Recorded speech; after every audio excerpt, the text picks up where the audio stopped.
Many businesses today are trying to replace spreadsheets, manual workflows, and disconnected tools with proper software systems. Research from McKinsey suggests that a large share of work activities can already be automated using existing technologies. Because of this, companies are increasingly investing in custom applications.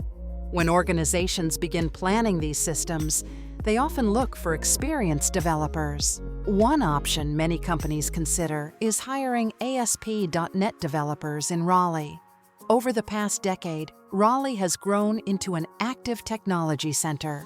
It forms part of North Carolina's Research Triangle, alongside Durham and Chapel Hill.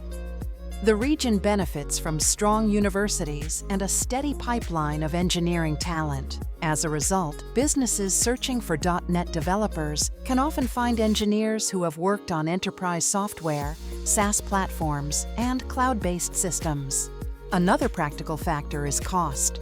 Hiring developers in cities such as San Francisco or New York can be extremely expensive. Raleigh often offers a better balance between technical capability and salary expectations. When evaluating developers, companies usually start with core technical skills. Strong .NET developers are comfortable with C#, ASP.NET, modern .NET versions, and database systems such as SQL Server. But experience alone is not enough. Good developers also communicate clearly and solve problems logically. They write code that anyone can easily maintain later.